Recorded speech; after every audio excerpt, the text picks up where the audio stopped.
I'm going to answer that question. Okay, so the first one is tracing it around the circle. Yes? Okay. So plotting a point on a unit circle.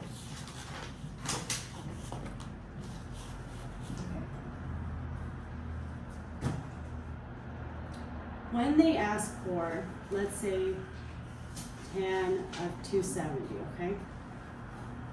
They are not asking you to do a big, gigantic 270 triangle. It's impossible. It's not a triangle anymore. Agreed? What they're asking you to do is go through a rotation on the unit circle. So we're not talking triangles right now. We're talking circles. So we are going to think of the degrees in circles, and then after that we're going to make it into a triangle. It's a shortcut. Okay, so the degrees in circles means that you have to think of your 360 degrees in quadrants, right? Here to here is now your 90 degrees. Yes? If you go all the way to here, what degrees is that? 180. That's a half flip. Good. And then if you go to here, this is going to be our 270. Yes? So then you're always going to start from this point. You are no longer starting at the origin, which is how you used to graph points. Okay? We're tracing the unit circle. Then, once you do that, when they ask for sine of 270, for example, you must know that they are either asking for option 1 is going to be make a triangle, or option 2 is use your coordinate values. These don't really overlap. It's going to be one or the other. Can we make a triangle between here and there? No, that's what Haruka said, because the first rule of making a triangle is draw line from x-axis to the point. If we draw a line from the x-axis to this point, it's a line. It's not a triangle. So that means for this one does not work. We eliminate that one. Now, do we know its coordinate values? This is what we are looking at today. This point is at what coordinates, Joshua? Just this point. 0, minus 1, right?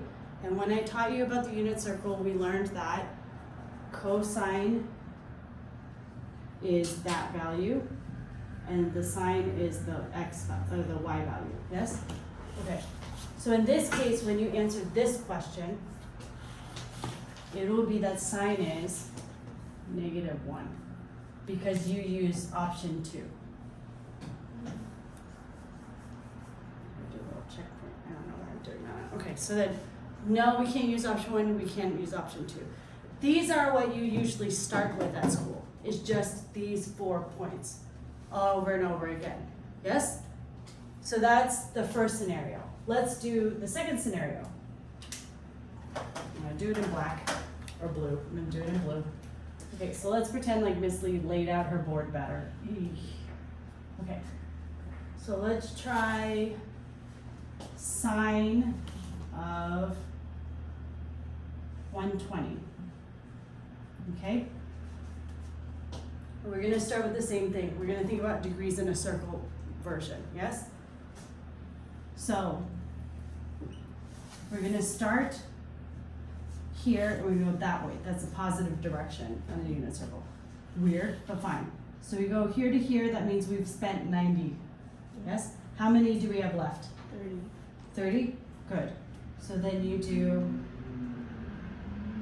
30. Right?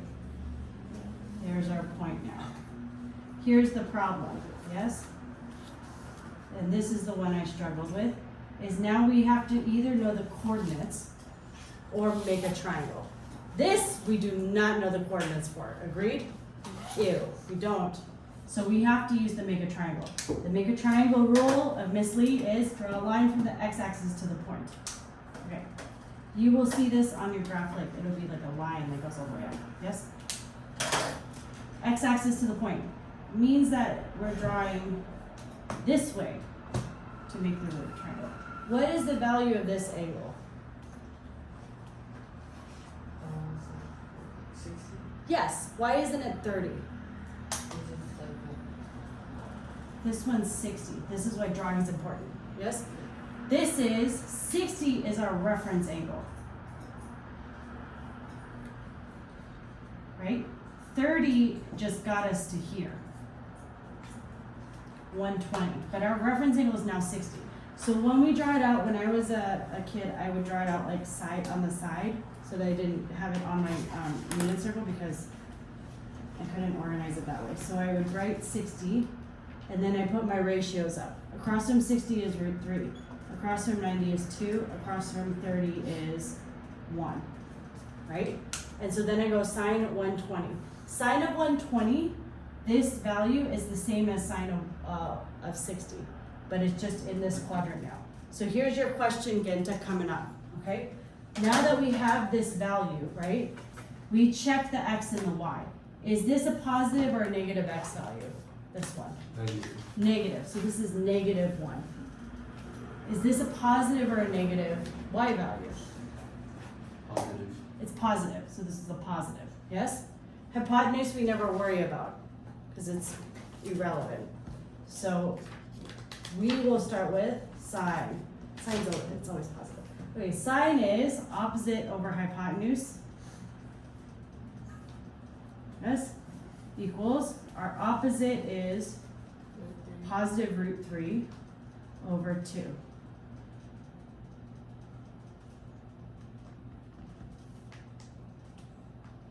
No, wait, so positive, it's root 3 over 2, yes?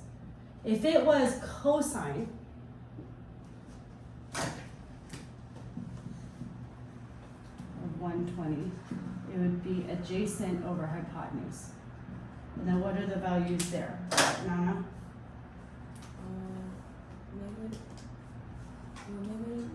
Mhm. Yeah. So our cosine in the second quadrant, right? When we write our quadrants, you may have learned this a long, long time ago in like 5th grade, which is like, if you're a point in this area, x is positive, y is positive. Agreed? If you're in this area, the y is still positive, but the x is negative. Right? Same thing. X is negative, y is negative. And then x is positive, y is negative. Yeah? It's the same thing that we use to pick whether these are positive or not. Focus on the x and the y, the hypotenuse is always positive. That's just Pythagorean's theorem. When you square them and you find them, the hypotenuse will always be positive. Okay, so, did that help a little bit? Okay. Thank you.